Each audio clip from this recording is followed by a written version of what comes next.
Okay, we're going to look at commercial property valuation.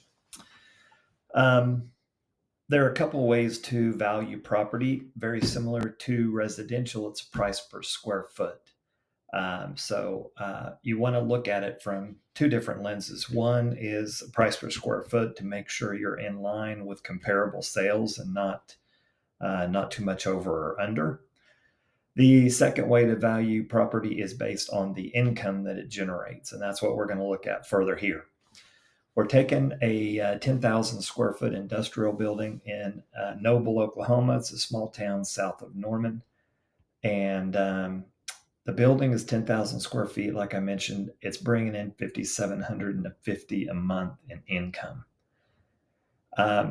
Here, it's just this is the allocation of land versus improvements for tax purposes.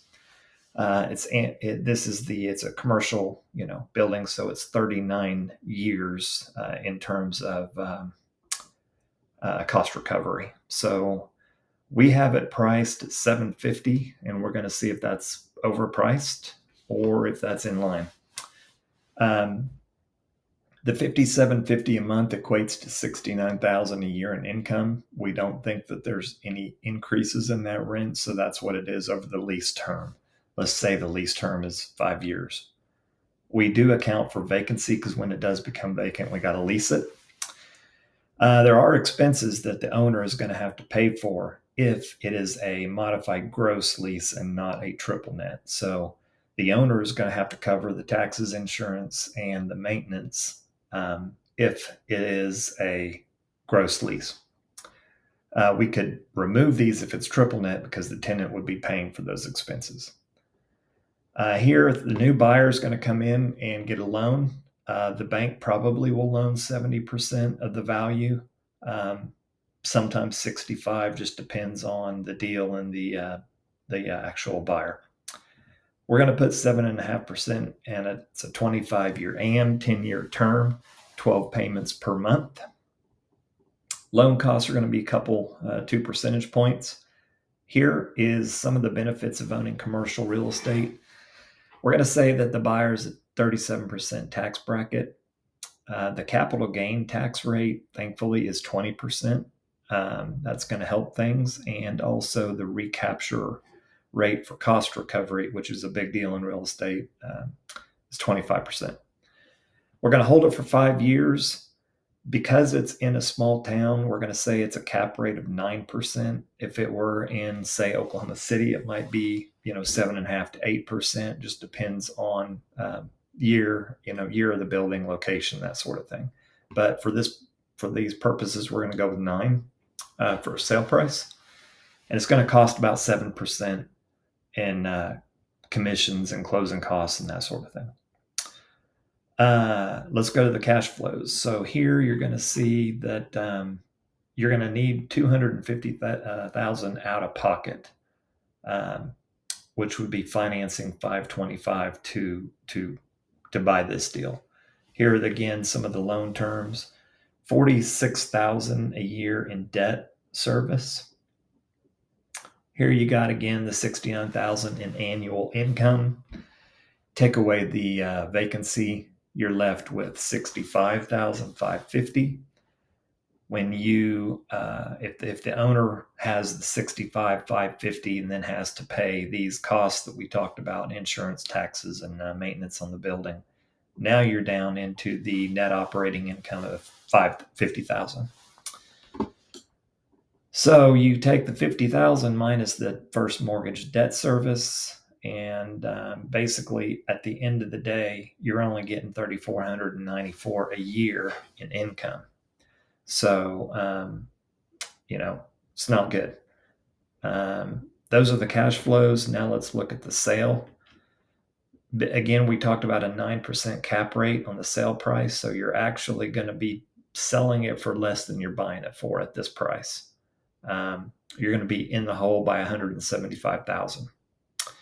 After the loan is paid down and everything, you walk away with after-tax sale proceeds of 37,000, though. So at least that's positive. Here is your performance indicators. So you can see On a return of negative 28, it definitely are issues. This really should be, and investors are going to be looking at 12 to 15 or better positive IRR. Here you can see some of the, uh, some of the factors that are coming into play. You're actually buying it at a 6.6% or 6.67% cap rate. And then again, selling it at 9. Your cash on cash is only 2%. So this deal is horrible. One of two things have to change: the income on the property or the sale price. So I'm going to go back to input to give you a little bit of an idea. If we drop this to 625, definitely not 6 million, 625. Now we're going to go back to the MIP screen, and you're going to see we're getting better. It's -4. Cash on cash return is a little bit better, but there still is an issue. It really boils down to income. If this is a long-term lease at 69,000, no investor is going to buy it at even 625 because they're going to be losing money. So, let's just take, if we're just going to do the sale price with the income that it is, let's go 525, and now we're at 10, almost. So you're getting better and getting into the price point that you're going to get investors to come in and buy this deal, but definitely not at the price of 750 with the income of 69,000. Now, let's go back here. Let's say we can get the income to 72,000. And let's take the price back up to 650. Good grief. Now let's see what this is going to do. We're -2 3/4. So we still, even at 72,000, cannot make this work. Real quick, let's do 69,000 again, because that's where we are today. And let's say that the tenant is going to pay the expenses. We're going to keep the roof replacement because that's a capital expenditure and not a part of the triple net taxes, insurance, and maintenance costs. So now we're at -7. Going to go back up here. There's really not a whole lot you can do on this deal. So I don't know. You can play with this. At 600,000, it's just not going to work. So I do need to take these out.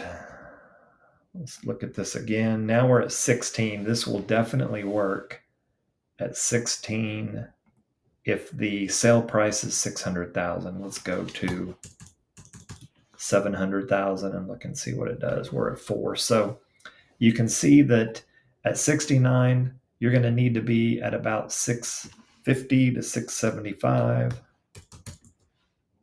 to make this even close to working. At 8%, you're getting there, but again, most investors aren't going to want to take the risk for an 8% IRR. That's where we're at, and that's what we're dealing with. So, hope this helps.